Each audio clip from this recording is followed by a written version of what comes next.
Okay, my dear students, now I am going to explain the remaining part of the chapter, His First Flight by Liam O'Flaherty. So listen to me carefully, open your text. That was 24 hours ago. Since then, nobody had come near him. The day before, all day long, he had watched his parents flying about with his brothers and sister, perfecting them in the art of flight, teaching them how to skim the waves and how to dive for fish. 24 घंटे हो गए थे तब से उस छोटे seagull पक्षी के पास कोई भी नहीं आया था। उसके ना तो कोई सिबलिंग्स आए ना उसके पेरेंट्स आए। It means he had been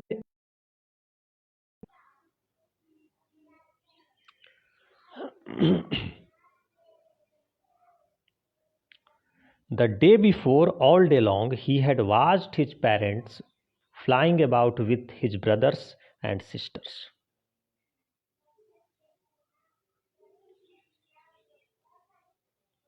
सारा दिन वो अपने माता पिता को देख रहा था, अपने भाई बहनों को के साथ उड़ते हुए, उनको आर्ट ऑफ फ्लाइट सिखाते हुए, उसमें उनको स्किल्ड बनाते हुए, एक्सपर्ट बनाते हुए, परफेक्ट बनाते हुए।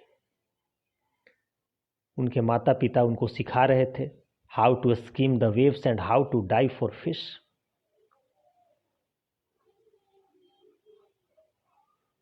कि किस प्रकार से पानी की तरंगों में भोजन के लिए छलांग लगाना है।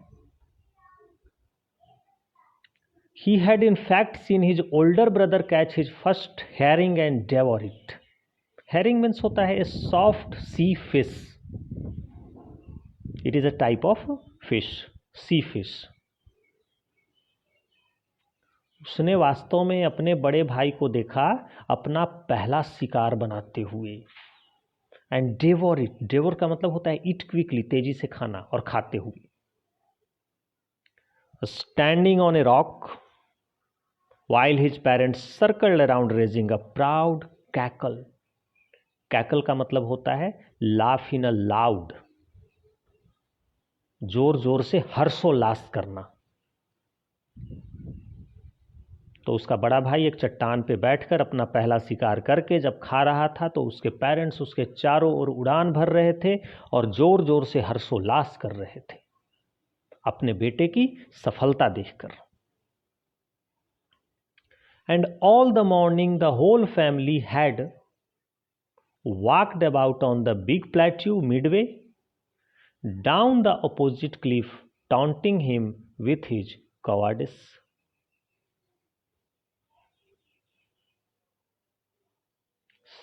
सुबह का वक्त था। पूरा परिवार जो उनका था उसी बड़े से प्लेट्यू नुमा, प्लेट्यू पठार को हिंदी में बोला जाता है। पठार प्लेट्यू एक ऐसा लैंड फॉर्म होता है जो एक पहाड़ के जैसा ऊंचाई पर जाता है, लेकिन शार्प क्लिफ या पिक इसमें नहीं बनता, ऊपर में ये फ्लैट शेप में होता है। इसी को प्लेट्यू बोला जाता है।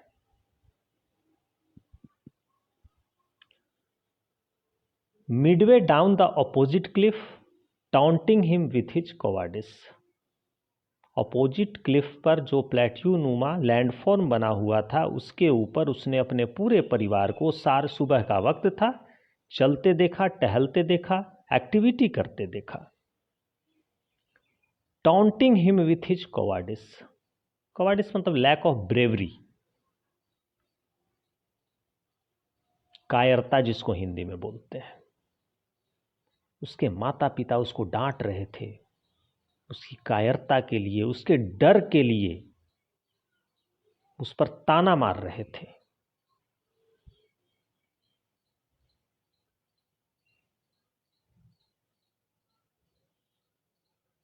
The sun was now ascending the sky. Ascend मतलब होता है ऊपर उठना, और ascending the sky का यहां पर मतलब हुआ राइजिंग अप, आकाश में ऊपर की ओर बढ़ना। blazing on his ledge that faced the south. सूर्य जो था वो आकाश में ऊपर की ओर उठ रहा था, जिस लेज पर वो सीगल पक्षी रहा करता था, बैठा करता था, तो सूर्य की किरण पड़ने से वो जगह तप रहा था. He felt the heat because he had not eaten since the previous nightfall. कल रात्रि से अभी तक उसने कुछ नहीं खाया था, इसलिए वो और भी ज्यादा सूर्य की गर्मी महसूस कर रहा था. He stepped slowly out to the brink of the ledge and standing on one leg with the other leg hidden under his wing,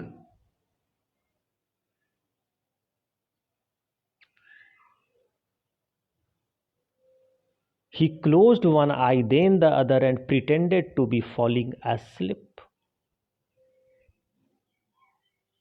तो इस पे सीगल पक्षी क्या करता है वो देखो भाई. He stepped slowly out to the brink of the ledge. जिस लेज पर वो रहा करता था उसके किनारे की तरफ वो धीरे धीरे बढ़ता है. एक पैर पर खड़ा होता है, दूसरे पैर को अपने पंखों के पीछे छिपा लेता है. एक आंख बंद करता है, फिर दूसरा. Pretended to be falling asleep. नींद में या बेहोश होकर गिरने का बस एक बहाना करता है कि भाई भूख के मारे मेरा बुरा हाल है, मैं तो बेहोश हो रहा हूं.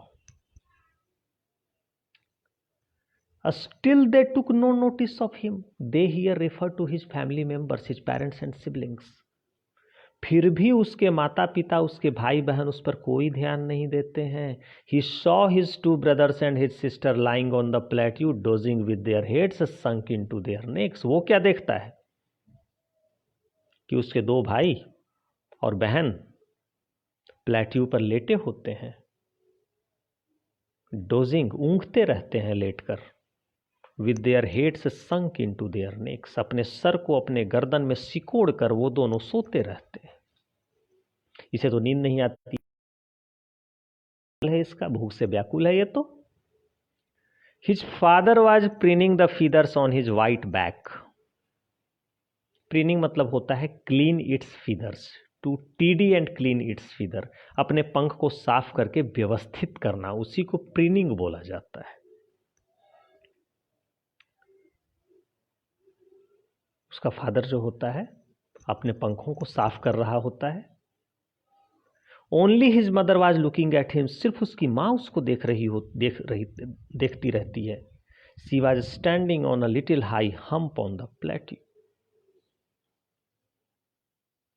वो कहाँ खड़ी होती है उसकी माँ, कहाँ खड़ी होकर देखती है? On a little high hump. Hump एक rounded raised mass of earth और लैंड होता है. एक राउंडेड सा जमीन का टुकड़ा ऊपर की ओर उठा हुआ, उसी को हम्प बोलते हैं. और आपने कैमल देखा होगा, ऊंट. ऊंट के पीठ का ऊपर का पोर्शन जो उठा होता है उसे भी हम्प बोला जाता है.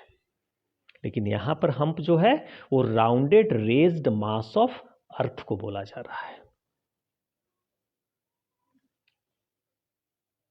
उसकी मां वहां पे खड़ी. हर व्हाइट ब्रेस्ट थ्रस्ट फॉरवर्ड. उसका जो सफेद सा आगे का ये छाती, हमारा जो upper portion of body just below the neck, that is called breast. तो her white breast thrust forward, आगे की तरफ ऐसे निकला हुआ सा होता है. Now and again she tore at a piece of fish. और वो उसकी माँ क्या करती है, मछली का एक टुकड़ा होता है जिसको वो चीर रही होती है अपने नुकीले बिक से. दैट ले एट हर फीट, जो उसके पैरों में पड़ा होता है. And then scraped each side of her beak on the rock. उसके बाद अपने बीक के दोनों हिस्सों को दोनों साइड से रॉक पर, पत्थर पर ऐसे रगड़ती है. The site of the food मैडेंड him.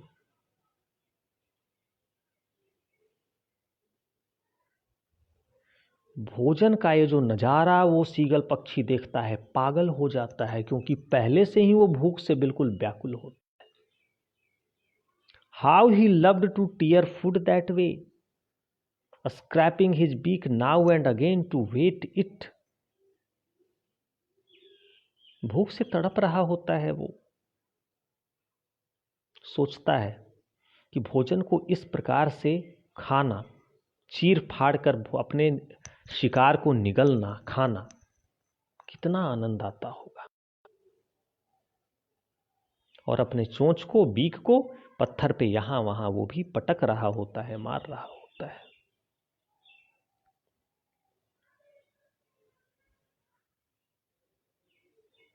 तो अभी मैंने आपको पढ़ाया the sun was now ascending से लेके scraping his beak now and again to whet it. अभी मैंने हिंदी में एक्सप्लेन किया, तो अब मैं इसको इंग्लिश में एक्सप्लेन करूंगा, सिर्फ इतना पोर्शन को, इस पैराग्राफ को। असेंडिंग द स्काई का मतलब मैंने आपको बताया, आकाश में ऊपर की ओर बढ़ना, सूर्य का। तो the sun had now risen and the seagull bird was feeling more heat because he was hungry. He was desperate with hunger. So, still he had no courage to fly. So he pretended to be falling. He pretended to be falling asleep, only to show his family members so that they could show some sympathy towards him. He moved away from his ledge and came to the brink of the ledge and he was not really sleeping, but just he had pretended to sleep only to show his parents and siblings to gain some sympathy so that they could provide him some piece of food. But still they hadn't noticed him. He saw his siblings were sleeping. His father was cleaning his feathers with his beak, but only his mother, who was standing on a plateau, hump of a plateau, raised mass of earth on plateau, who was only noticing his child, her child. And when the seagull bird saw that her mother was tearing a piece of fish, this sight had maddened him because he was already desperate with hunger.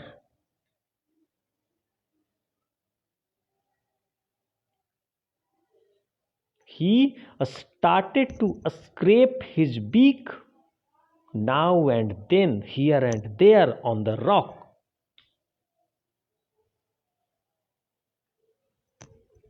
So, my dear, summary of the paragraph that I had already taught you.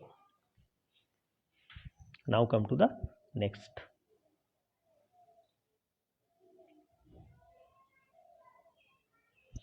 Ga, ga, ga. He cried, begging her to bring him some food. वो चिल्लाने लगा, गा गा गा. It is expression. It is a type of sound created by the seagull bird because he was very hungry.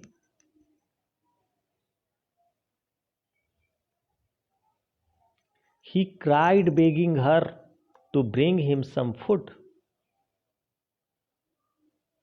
वो seagull पक्षी जो था, her here refers to his mother, अपनी माँ से गिड़गिड़ा रहा था, चिल्ला चिल्ला करके, मुझे कुछ भोजन ला कर दो. काव को वाह, सी स्क्रीम्ड बैक डेरिसिवली. वो उसकी तरफ अपने आवाज में एक्सप्रेशन शो करती है, चिल्ला के कहती है, स्क्रीम्ड चीख कर, डेरिसिवली. डेरिसिवली एक एडवर्ब होता है, इसका मतलब होता है इन ए मैनर एक्सप्रेसिंग कॉन्टेम्प्ट, मतलब, और रिडिक्यूल, इसका मतलब होता है किसी के प्रति निंदा के भाव से देखना, निंदनीय भाव से। तो एक प्रकार से वो अपने बेटे को निंदा के भाव से देख रही थी कि भाई तुम्हें इतना हिम्मत नहीं है कि तुम उड़ान भर सको, तुम्हारे छोटे भाई बहन उड़ान भर रहे हैं जिनके पंख तुमसे छोटे हो। But he kept calling plaintively,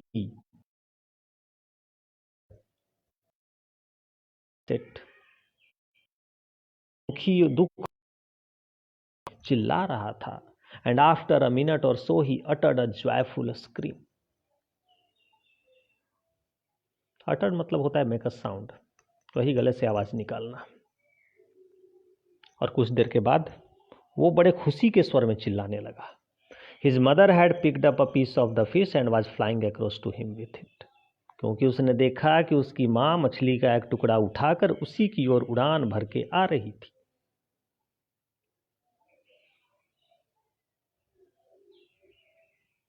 but when she was just opposite to him she halted, लेकिन जब ठीक उसके सामने थी, विपरीत थी, वो वहीं पे रुक गई। हर विंग्स मोशनलेस, उसकी माँ के पंख स्थिर पड़ गए।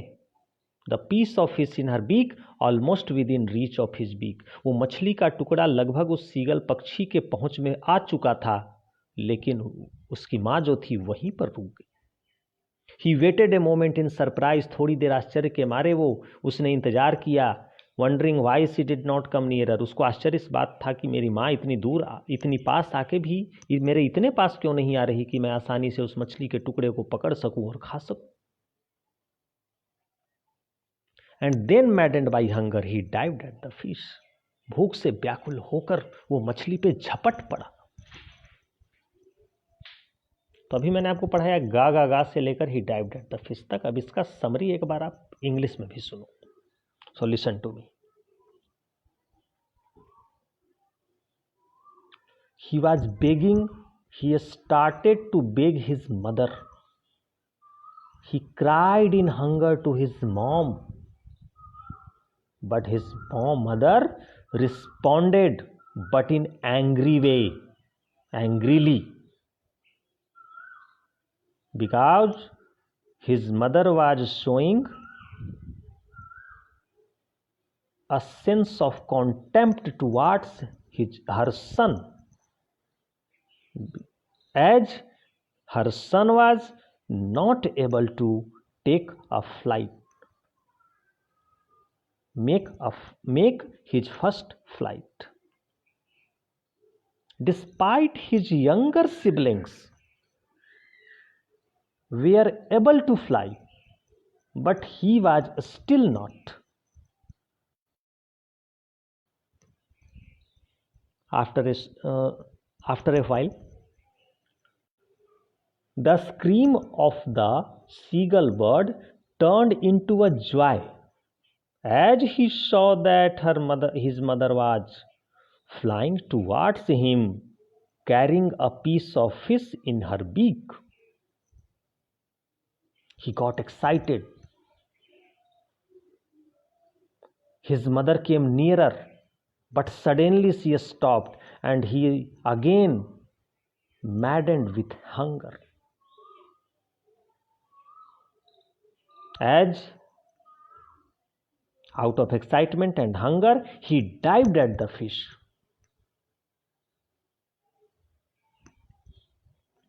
Now come to the next paragraph. With a loud scream, he fell outwards and downwards into a space.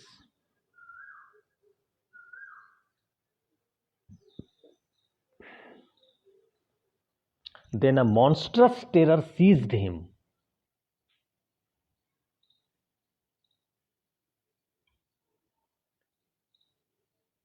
And his heart stood still. अब यहां कुछ हम वर्ड मीनिंग देख लेते हैं। तो विद अ लाउड स्क्रीम, जोर से चीख के साथ ही fell outwards and downwards into a space, उसने उड़ान भरने की जब कभी कोशिश करी तो कभी आगे की तरफ, पीछे की तरफ, वो स्पेस में, वहीं पर उस जगह पे जहां वो कोशिश कर रहा था वो गिर पड़ता था तेज आवाज के साथ, चीखता हुआ। Then a monstrous terror seized him. Monstrous मतलब horrible, fearful.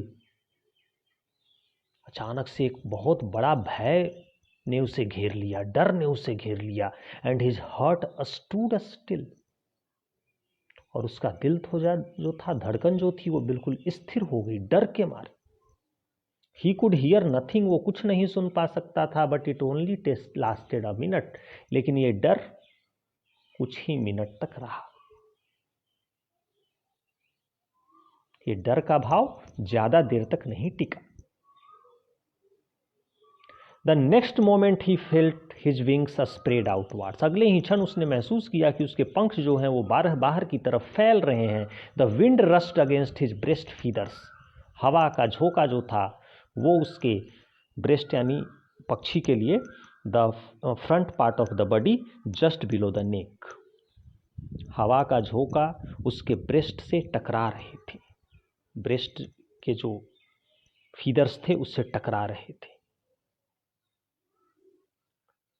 Then under his stomach and against his wings. फिर उसके पेट के नीचे से और फिर उसके पंखों के साथ। He could feel the tips of his wings cutting through the air. वो महसूस कर रहा था कि उसके जो अगले भाव सा महसूस कर रहे हैं। He was not falling headlong now. Headlong का मतलब होता है विद द हेड फॉरमोस्ट, मतलब आगे की तरफ सर का भाग ऐसे होना और मूवमेंट शो करना, उसी को हेडलॉन्ग बोला जाता है।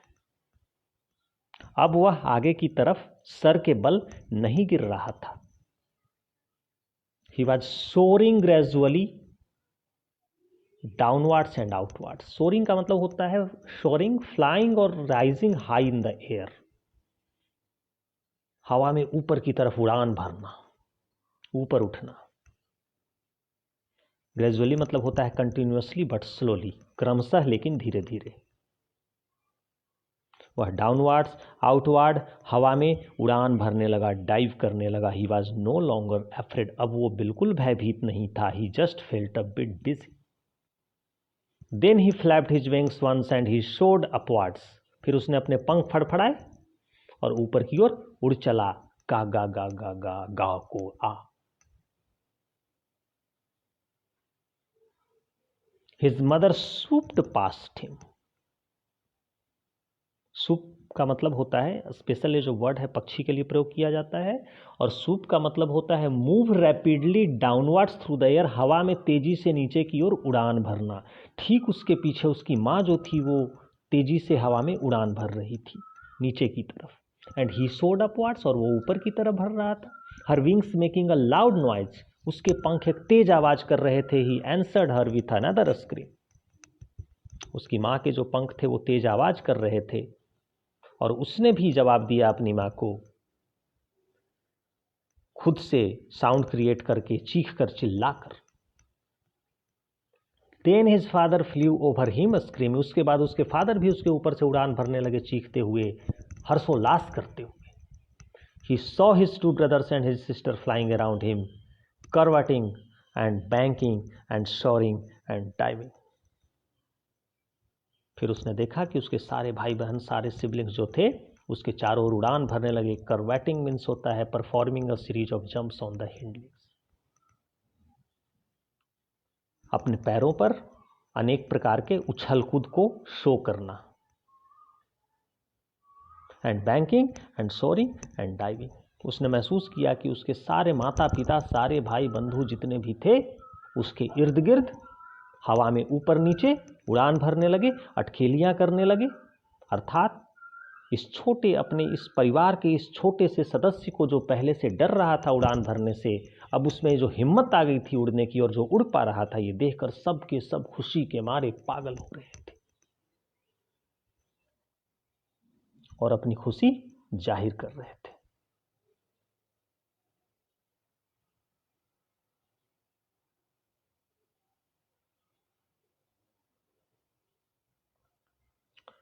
अब इसका समरी देख लेते हैं विद अ लाउड स्क्रीम से लेके सोरिंग एंड डाइविंग तक का।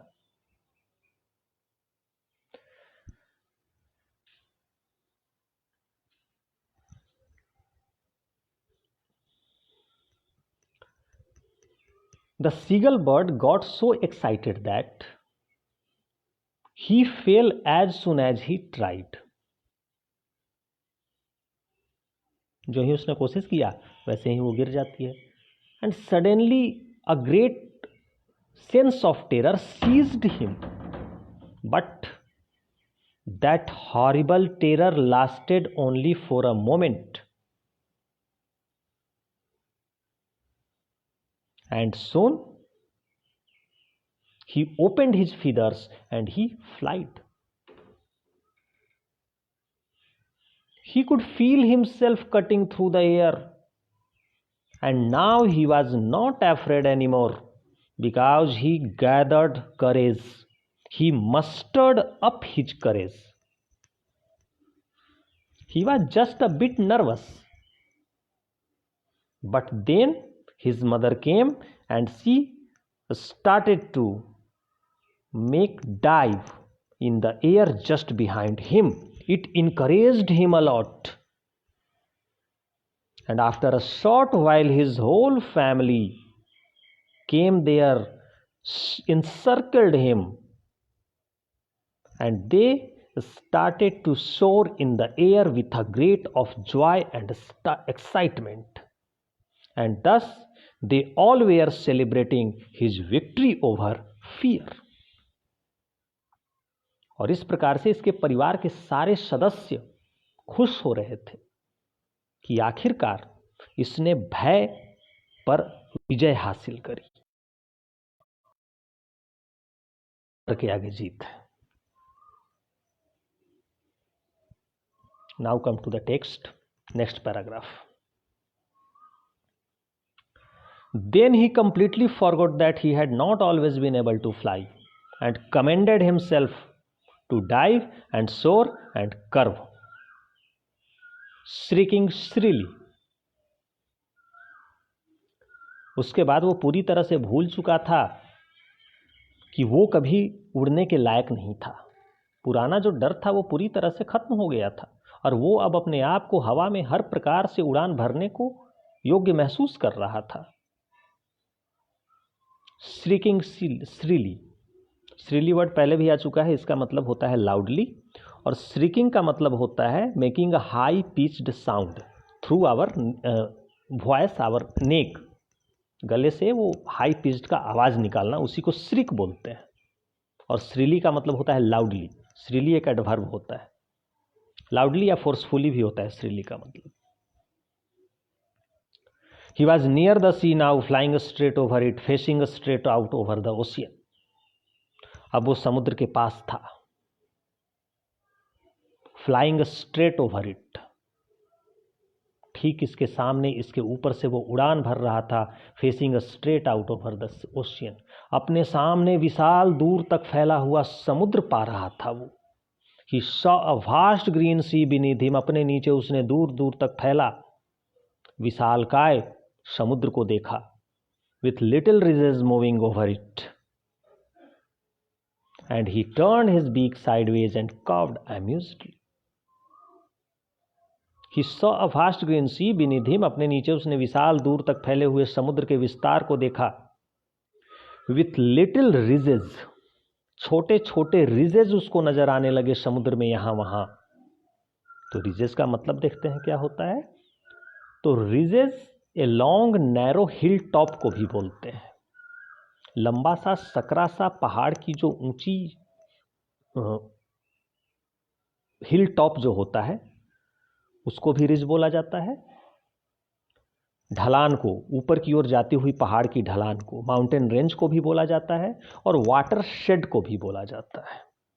तो यहां पर वाटर शेड को बोला जाएगा क्योंकि समुद्र के पानी में वो ये नज़ारा दिख रहा है, क्योंकि बगल में पहाड़ था। पहाड़ का जो इमेज था, परछाई जो थी वो समुद्र में बन रही थी, पानी की तरंगों की वजह से वो उठी हुई महसूस हो रही थी। He turned his beak sideways and cawed amusedly. उसने अपने बीक को बगल की तरफ घुमाया और कॉ, CAW कॉ से ही कॉड बना है, तो कॉ का प्रयोग वर्ब के रूप में भी होता है, नाउन के रूप में भी होता है। तो कॉड का प्रयोग यहाँ हुआ है वर्ब के रूप में, तो वर्ब के रूप में इसका यूज हुआ है, तो इसका मतलब होता है अटर अ caw, and caw is a special sound specially generated by some birds. कुछ पक्षियों के द्वारा गले से निकाली जाने वाली विशेष प्रकार की आवाज होती है। अभी मैंने आपको पढ़ाया देन ही कंप्लीटली फॉरगॉट से लेके कॉड एम्यूज्डली तक। इसका थोड़ा समरी इंग्लिश में देख लेते हैं। तो once the seagull bird overcame his fear, he forgot all his fear. He was once afraid of it. He did all those things he once feared. मतलब उसने वो सारा काम अब किया जिससे पहले उसको डर लगता था, क्योंकि अब वो डर पर विजय पा चुकी थी। He flied straight over the sea and could see the greenery and the mountains. समुद्र की तरफ उड़ान भरा उसने और नीचे की तरफ हरियाली, पहाड़ की तरफ दूर तक फैला हुआ समुद्र का विस्तार उसे नजर आ रहा था, और खुशी के मारे चीख चिल्ला रही थी, हर्षोल्लास कर रही थी। He screamed out of joy and he was enjoying his victory over the fear.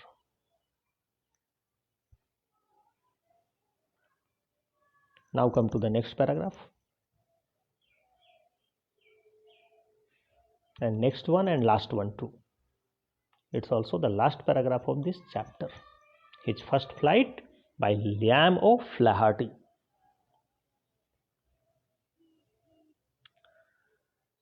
His parents and his brothers and sister had landed on this green flooring ahead of him. जब वो अपनी उड़ान के बाद लैंड करता है, नीचे उतरता है, जमीन के सरफेस को टच करता है, इसी को लैंड बोला जाता है, तो देखता क्या है कि उसके परिवार के सारे सदस्य भी वहां पर उतरते हैं। On this green flooring ahead of him, उसके सामने उस हरे भरे जो धरती की सतह पर उतरते हैं नीचे। They were beckoning to him. Beckoning मतलब होता है गेस्चर, एक प्रकार का इशारा। वे लोग उसे देखकर इशारा कर रहे थे। कॉलिंग श्रीली, तेज आवाज में पुकार रहे थे उसे। He dropped his legs to stand on the green sea. तो ग्रीन फ्लोरिंग का मतलब यहां पर है ग्रीन सी, धरती की सतह नहीं, ग्रीन सी मतलब है यहां पर। उसने अपने पैर को उस हरे दिखने वाले समुद्र के सतह पर रखा। His legs sank into it, उसके पैर समुद्र के पानी में डूबे। He screamed with fright and डर के मारे वो चीख पड़ा, क्योंकि ये उसका पहला अनुभव था। And attempted to rise again flapping his wings, फिर से अपने पंख को फड़फड़ाकर दोबारा से उड़ने की उसने कोशिश करी। बट ही वॉज टायर्ड, लेकिन वो थक चुका था। एंड वीक, कमजोर पड़ चुका था। विथ हंगर, भूख के मारे। And he could not rise, वो उठ नहीं सका। Exhausted by the strange exercise, थक चुका था पूरी तरह से वो। ये विचित्र अनुभव था उसके लिए, पहला अनुभव था उसके लिए।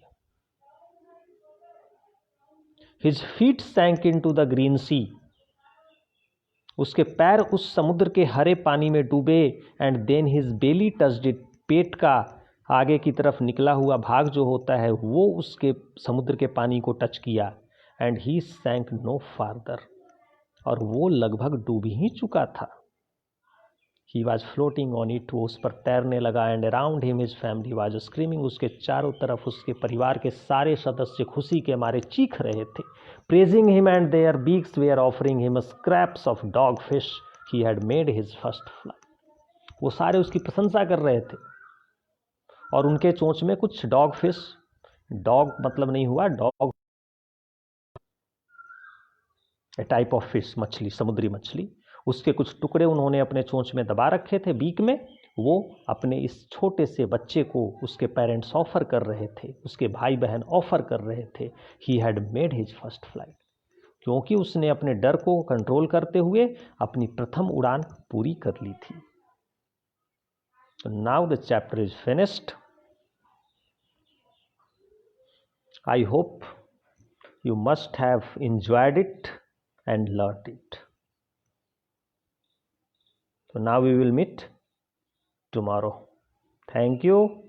Have a nice day.